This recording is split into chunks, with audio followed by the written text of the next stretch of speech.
Gratitude, gratitude, gratitude. Happy Monday, man. Let me do this. It is a beautiful day, and I am in the middle of this meditative jog.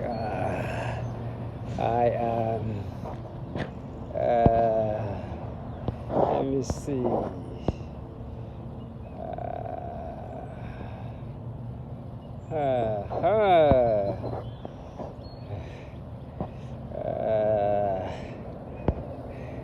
It is a beautiful morning. One of my uncles,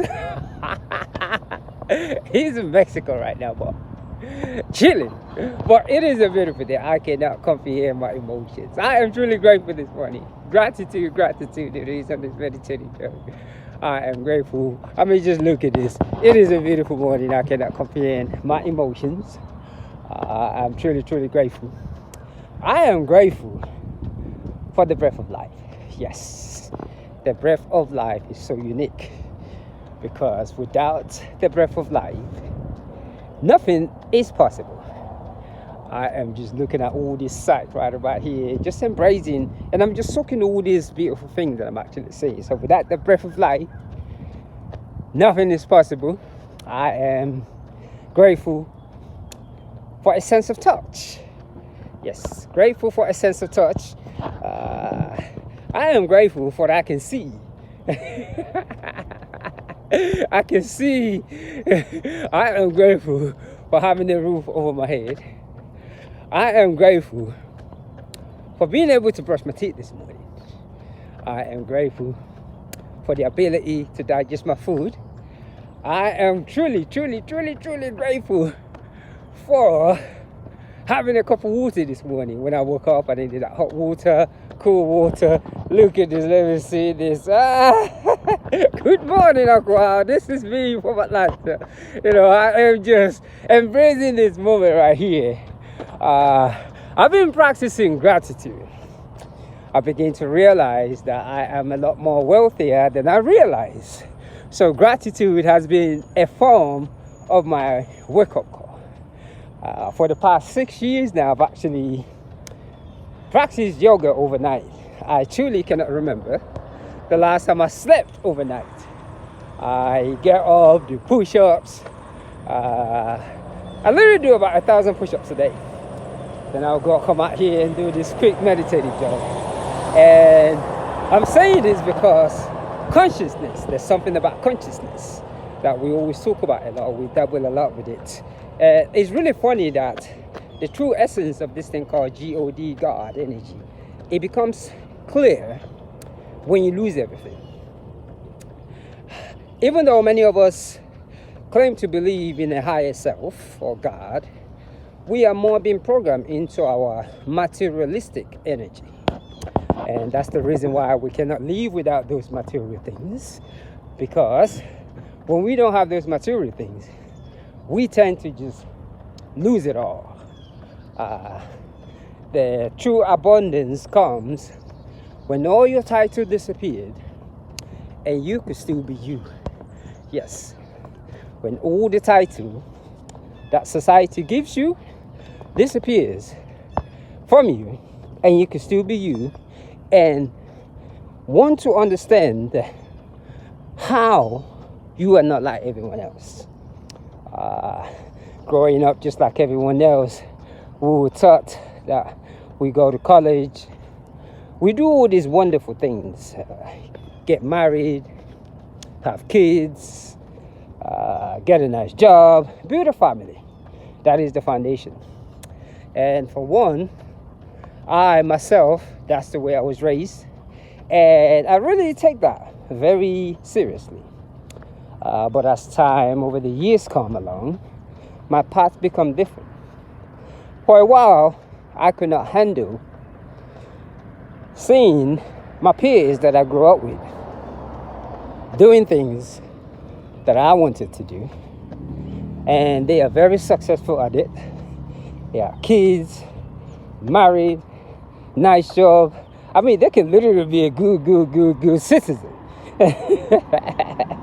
While I, for one, I was I was studying what I call bomology. I was getting a PhD in bomology. But as time progresses and you begin to look at it, because I truly wanted to know why, I write to myself, ask myself a lot of questions. The whole ideology of taking your whole life doesn't make sense to me culturally, so I was too weak to participate. And I didn't want to numb myself away from my diligent thinking. And throughout all this path, I just did what comes natural. Get up, practice yoga, go for a run. And the more I do that, the more farther away I leave my material senses. Family disappeared. And for once, I begin to realize maybe truly nobody ever loved me but myself. Because I wasn't doing what everyone else is doing. I was treated differently. That differently led me to wanting to read more, study more. It is almost like I wasn't doing what everyone else is doing. My life isn't worthy. And from years of studying and meditation, it just wasn't the thing for me. So as that progresses, I begin to really get in tune with myself more and more. I read, meditate, and I mean, overnight yoga. Let me wait for this big old truck right over here. The first time I had overnight yoga, it was actually when I read the Yoga Sutra. The Yoga Sutra talks about how disciplined one needs to get to be able to practice yoga. And I begin to realize, wow, this is true. And to make it all beautiful, everything that I tried to do just crashed. I got married, getting a nice job, I get fired, but spirituality is something that I was just so in love with reading when I studied the Buddhas. I even run 100 miles. 100 miles was one of those things that just took me to a space, because when I witnessed my son being born, after many trials of running 100 miles and crashing at mile 66, my whole ideology became, if a woman can push out a baby, I can run 100 miles. Running 120 miles, after like many attempts, it just took me away from who I used to be. I feel like everything that ever happened in my life was all my fault. I stopped blaming people. I was a professional athlete in football, soccer, I can play too. And I just threw away those dreams because of my silliness. I blamed everybody. It was never my fault. But running 100 miles, 120 miles, just changed how I think. I wanted to know more about Buddha. I studied Buddhism, Hinduism, Shinto, you name it. I read the Bhagavad Gita, read the Bible, the Quran. I studied every history that I could put my eyes on. And the more I read this book, the more I realize I know nothing. I remember when I read the Bible, I read it like 2 times. One time I read the Bible when I was running every day within 17 to 26 miles. I wanted to know God. I was looking for God in those books. I read all these books. Man, that's biscuit. But what I didn't realize is that thing is right within me. Yes, I hear this nature calling me up here. It's right within me. And during that process, I have literally run 54,000 miles on my feet. And while I was seeking that spirituality, I was trying so hard. I remember when my marriage was falling apart, I was trying so hard. Every job that I go to, I just couldn't get a job. I love coding. I can be a computer programmer. I just didn't get a job. Everywhere. It was just so amazing, should I say. Then when my son's mom left because of it, good morning. I was devastated. That man, I said, Father, what did I do wrong? And I continued. Then I went through a state where I had immigration issues. I couldn't even walk in the country. And I didn't want to go back to England, to be quite honest.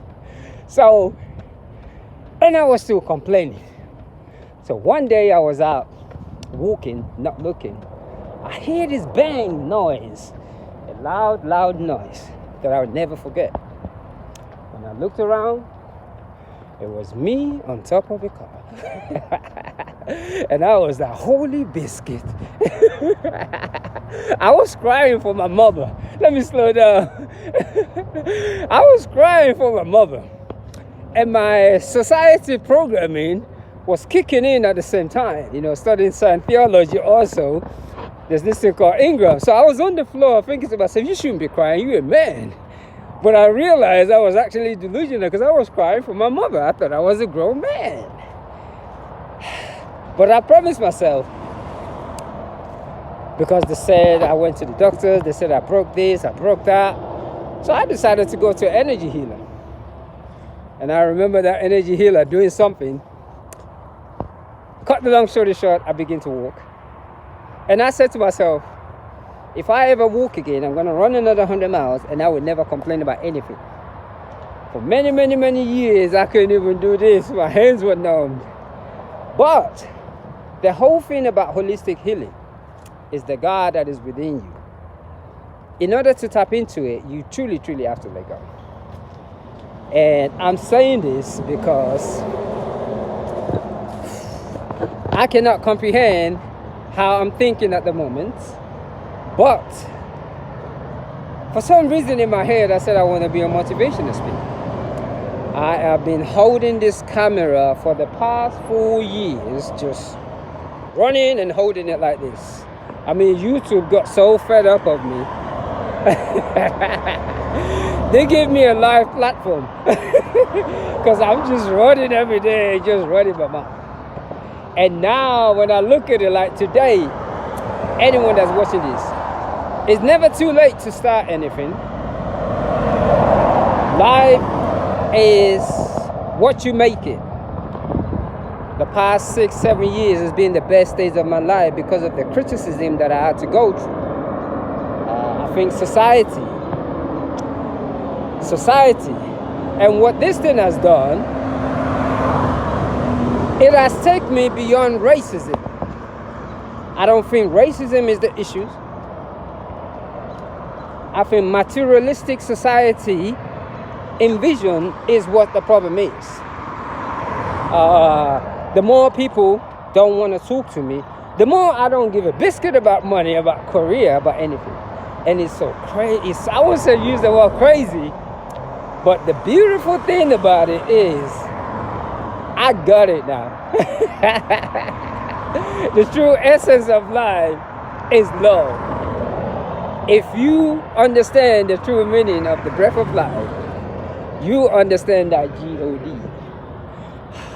So that being said, I got to continue this meditative jog. I'm right about here, just having fun. It is a beautiful day right here in Atlanta. I'm enjoying this weather. I think we are going to have an early spring. So I got to cross over real quick. Then I got to go home. I got someone that I take care of, so I got to quickly do that. But that being said, I've literally been up since about 2 o'clock. 1 o'clock is my up time. I just love how the Buddhist monks just get up and start their day. And I've implemented that. So that being said, may you find peace. Oh, by the way, Uncle Al, you gotta love this life. One love. And if you are watching this, always know I love you. Happy Monday.